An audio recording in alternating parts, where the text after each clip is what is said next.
அதிமுக திருமிகு ஜெயலலிதா மரணத்திற்கு பிறகு பலவீனமா இருக்கு. அதிமுக தொண்டர்கள் வேதனையில் இருக்கிறார்கள். 2026 தேர்தலில் யாருக்கு வாக்களிக்க வேண்டும் என்பதை புரிந்து உணர்ந்து அவர்கள் வாக்களிக்க வேண்டும் அப்படின்னு திரு விஜய் சொல்லியிருக்கிறார். தமிழக வெற்றி கழகத்திற்கு வாக்களிக்க வேண்டும் அதிமுக தொண்டர்கள் என்று சொல்வதாகத்தான் அதை புரிந்து கொள்ள வேண்டும். கள யதார்த்தத்தில் அதிமுக பலவீனமா இருக்கு, தொண்டர்கள் வேதனையில் இருக்கிறார்கள் அப்படின்னு பார்க்கணும். முதலில் தமிழக வெற்றி கழகத்தினுடைய தலைவர் விஜய் அவர்களுக்கு வாழ்த்துக்கள். இன்றைய மாநாடு இது இரண்டாம் மாநாடு, ஒரு பெரிய சேலஞ்சிங்கான ஒரு ஸ்பேஸில் இவ்வளோ பெரிய ஒரு மாநாட்டை நடத்தியிருக்காரு. இவ்வளோ நல்ல கூட்டம் வந்திருக்கு அவருக்காக அதுக்காக வாழ்த்துக்கள். விஜய் அவர்கள் எம்ஜிஆரை எம்ப்ரேஸ் பண்ணிக்கணும்னு நினைக்கிறாரு. அதுக்கான காரணம் அதிமுகவினுடைய வாக்குகளை குறிவைத்துதான். முதலாக இந்த 2 ஆண்டு காலத்தில் விஜய் கட்சி தொடங்கி இந்த 2 வருஷத்தில் முதலாக அதிமுகவினுடைய தொண்டர்களை குறிவைத்து பேசும்போது அதிமுகவினுடைய வாக்குகளை குறிவைக்கிறார். எனக்கு நான் அவரை டிஎம்கேக்கு எதிராக பொசிஷன் பண்ணிக்கிறாரு. ஆனால் அதிமுகவினுடைய வாக்குகளை மட்டும்தான் குறிவைக்கிறார். இப்போ போட்டியை எனக்கும் திமுகவுக்கும் இடையே தான் சொல்றாரு. அடுத்தது எம்ஜிஆர் போல ஆட்சி அமைக்க முடியும், 1977 ஆட்சி அமைத்தது போல முடியும் அப்படின்றார். அதிமுகவினுடைய தொண்டர்கள் சோர்வாக இருக்கிறார்கள் அப்படின்னு அவர் சொல்றாரு. ஆனா அது உண்மையும் கூட.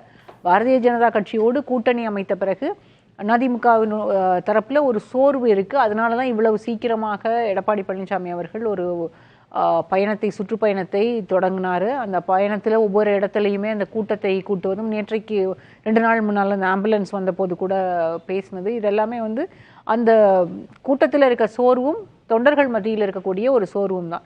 ஏடிஎம்கே அவங்களுக்கு பேசுறதுக்கு, ஏன்னா தமிழ்நாட்டில் ஆன்டி பிஜேபி சென்டிமெண்ட் இருக்கு, அவங்களுக்கு இப்போ பேசுறதுக்கு விஷயம் இல்லை. பாரதிய ஜனதா கட்சியை எல்லா வகையிலுமே ஆதரித்தாக வேண்டும். அதனால அந்த அதிமுகவினுடைய வாக்குகளை குறிவைத்து தான் இன்றைய மாநாடு. அதுக்கான அந்த முதலாக விஜய் அதை பிரகடனப்படுத்தி இருக்கிறார் அப்படின்னு நான் நினைக்கிறேன். ஆனா அந்த ஏடிஎம்கேவை பத்தி பேசுறதை தாண்டி அல்லது அதிமுகவினுடைய தொண்டர்களையும் எம்ஜிஆரையும் அரவணைத்துக் கொள்வதை தாண்டி விஜயனுடைய இன்றைய மாநாடு இன்னும் அதை பத்தி இன்னும் நிறைய பேசணும்னு நான் நினைக்கிறேன். அதிமுக தொண்டர்கள் வேதனையில் இருந்தா திரு விஜய்க்கு தான் வாக்களிக்கணும் அப்படின்னு ஏதாவது இருக்கா? எப்படி நம்புறாரு அதை?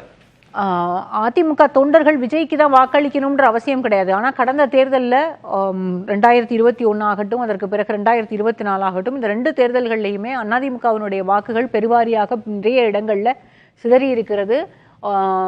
2021 பெரும்பாலான வாக்குகள் திமுக பக்கம் போனது. 2024 பாரதிய ஜனதா கட்சி கூட்டணிக்கு நிறைய இடங்கள்ல, ஏன்னா அவங்களோட ஏடிஎம்கேல இருந்த ஃபேக்ஷன்ஸே தனித்தனியா இருந்தாலும் அவங்க பிஜேபியோட கூட்டணியில் இருந்ததுனால வாக்குகள் எல்லாமே சிதறடிக்கப்பட்டது. இந்த முறை அவங்களுக்கு எல்லாருக்கும் ஒரு ஆப்ஷன் இருக்கு. அந்த ஆப்ஷன் விஜயா இருக்க முடியும் அப்படின்னு அவர் நம்புறாரு. இது நம்புறதுல தவறு இல்லை. ஏன்னா அவருடைய எண்ணம் என்னன்னா, எம்ஜிஆர் போல தான் கட்சியை அமைச்சிட்டதாகவும் அது போல ஒரு மிகப்பெரிய சப்போர்ட் தனக்கு இருக்கிறதாகவும், அதனாலதான் இந்த 1977 திரும்ப திரும்ப சொல்றாருன்னு நான் நினைக்கிறேன். ஆனா அதுல நிறைய ஃபிளாஸ் இருக்கு. ஏன்னா இன்னைக்கு தமிழ்நாட்டுல மீண்டும் யாருமே எம்ஜிஆரை ரீப்ரொடியூஸ் பண்ணவோ அல்லது தமிழ்நாட்டு அரசியல்ல மீண்டும் எம்ஜிஆராக யாருமே வர முடியாது.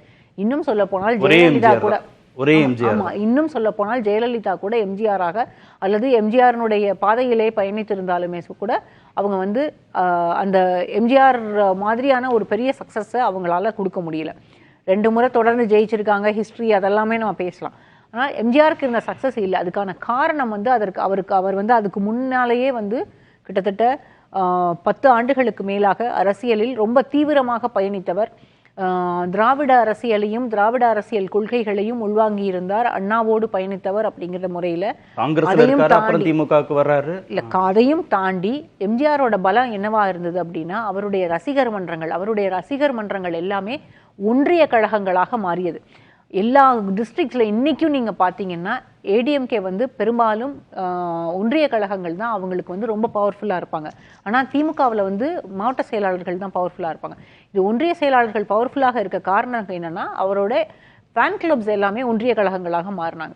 அப்போ இன்னைக்கு அந்த கிராஸ் ரூட் லெவல்ல விஜய்க்கு ஸ்ட்ரென்த் இருக்கா அப்படின்னா அது வந்து கொஸ்டின் மார்க். அவர் வந்து நிறைய பூத் லெவல் ஏஜென்ட்ஸ் எல்லாம் போட்டுட்டோம் அப்படின்றாங்க. அதனாலதான் அந்த பிஎல்ஏ மாநாடு கோயம்புத்தூர்ல நடத்தினதா சொல்றாரு. பார்ட்டி இன்ஃப்ராஸ்ட்ரக்சர் கம்ப்ளீட் பண்ணிட்டோம் அப்படின்றாங்க. இது எல்லாமே இருந்தாலும் எம்ஜிஆருடைய பலம் வேறு, அவருக்கு இருந்த தொண்டர் பலம் வேறு, அவருக்கு இருந்த கட்சியினுடைய பலம் வேறு. அதனால இனி வந்து யாருமே எம்ஜிஆர் ரிப்பீட் பண்றதுன்றதுக்கான சாத்தியங்கள் கிடையாது. 234 தொகுதிகள்லயும் நான் தான் வேட்பாளர் நினைச்சுக்கோங்க, என் முகம் போதும் தான். அதை தான் பேசுவேன். அவர் முகம் தான் அவர் முகம் போதும். ஆனா 234 தொகுதியிலையும் தன்னை வேட்பாளராக கருதுங்க அப்படின்னு சொல்லி எம்ஜிஆர் சொல்லல. எம்ஜிஆரை பொறுத்த வரைக்கும் அவரோட கட்சியில அவருக்கு நிறுத்துறதுக்கு வேட்பாளர்கள் இருந்தாங்க, ஆட்கள் இருந்தாங்க. அவரையும் தாண்டி கட்சிக்காக வாக்குகளை பெற்றுத்தரக்கூடிய தலைவர்கள் இருந்தார்கள். செல்வாக்கோடு. ஆமா, இன்னைக்கு விஜய் கிட்ட அப்படி ஆட்கள் கிடையாது. அவரால் ஐடென்டிஃபை பண்ண முடியல அப்படின்னு தான் அதை புரிஞ்சுக்கணும். இது இந்த ரெண்டு விஷயங்களை நம்ம எம்ஜிஆரை பத்தி அவர் பேசுனதையும், அவர் தன்னை வேட்பாளராக முன்னிறுத்துவதையும், அதிமுகவினுடைய வாக்குகளை குறிவைப்பதையும் நம்ம வந்து பேசுறோம். ஆனா விஜய் அவர்களை பொறுத்த வரைக்கும் இந்த கான்ஃபரன்ஸ் அவருக்கு வந்து பெரிய கூட்டம் இருந்திருக்கலாம். ஆனா மக்கள் வந்து அவரை பார்க்கறதுக்காக வந்திருக்காங்க. யங் ஓட்டர்ஸ் நிறைய பேர் இருக்காங்க. அதுல பெரும்பாலும் வந்தவர்கள் எல்லாருமே வெளி மாவட்டங்கள்ல இருந்து வந்தவங்க. அந்த ஹைவேயே ஃபுல்லா பிளாக் ஆச்சு. இதெல்லாம் நான் ஒத்துக்கிறேன். அவருக்கு இன்னைக்கு பெரிய க்ரௌட் இருந்தது. அவர் வந்து ஒரு மாஸ் ஹீரோ. அவருக்கான க்ரௌட் இருக்க தான் செய்யும், இல்லாமலாம் இருக்காது. அவரை பார்க்க வந்த கூட்டமும் நிறையா. ஆனா அவர் இன்னைக்கு வந்து அரசியலாக அவர் இன்னும் நிறைய பேசுவார்னு நான் எதிர்பார்த்தேன். ஏன்னா இது அவருடைய 2வது மாநாடு. முதல் மாநாட்டில் அவர் வந்து சொல்லி அவர் மீதான எதிர்பார்ப்புகள் அதிகம் இருந்தது. அந்த எதிர்பார்ப்புகளுக்கான காரணம் அவருடைய அரசியல் பாதை என்னவாக இருக்க போகிறதுன்றது. அதை வந்து முதல் மாநாட்டில் அவர் தெளிவாக சொன்னார். என்னுடைய கொள்கை தலைவர்கள் யாரு, நாங்கள் வந்து கொள்கை அடிப்படையில் பயணிக்க போகிறோம் அப்படின்றத சொன்னார். அதை தாண்டி யாரை எதிர்க்க போகிறோம், அரசியல் எதிரி யாரு, கொள்கை எதிரி யாருன்றதையும் சொன்னார். ஆனால் இந்த மாநாட்டில் அதெல்லாம் சொல்லியாச்சு.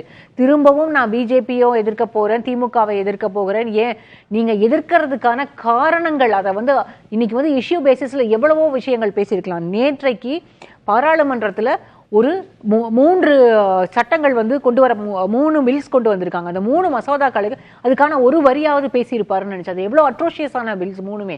அதை பத்தி ஏதாவது பேசியிருக்கலாம். ஆணவ கொலைகளை பத்தி பேசியிருக்கலாம். ஏன் இதுக்கெல்லாம் வந்து இதெல்லாம் இந்த மேடை அவரால் பயன்படுத்திக்க முடியாதா? நான் தான் வேட்பாளர் எல்லாத்துலயும் அப்படின்னு சொல்றவருக்கு, எம்ஜிஆரை போல நான் இருக்க போறேன் அப்படின்றவருக்கு, பிஜேபி செய்யக்கூடிய தவறுகளையும் திமுக செய்யக்கூடிய தவறுகளையும் ஒன்றொன்றாக சுட்டி காட்டி இதுக்கெல்லாம் நான் வந்து இந்த மாதிரி பதில் வச்சிருக்கேன்னு ஏன் அவரால் சொல்ல முடியல? இது மாதிரியான எதிர்பார்ப்புகள் இருந்தது. சோ இஷ்யூ பேசிஸ்ல அவரால் எந்த விதத்திலையும் அரசியல் ரீதியாக மக்கள் மத்தியில அவரால் போக முடியாதுன்றதை நான் இதுல இருந்து புரிஞ்சுக்கிறேன்.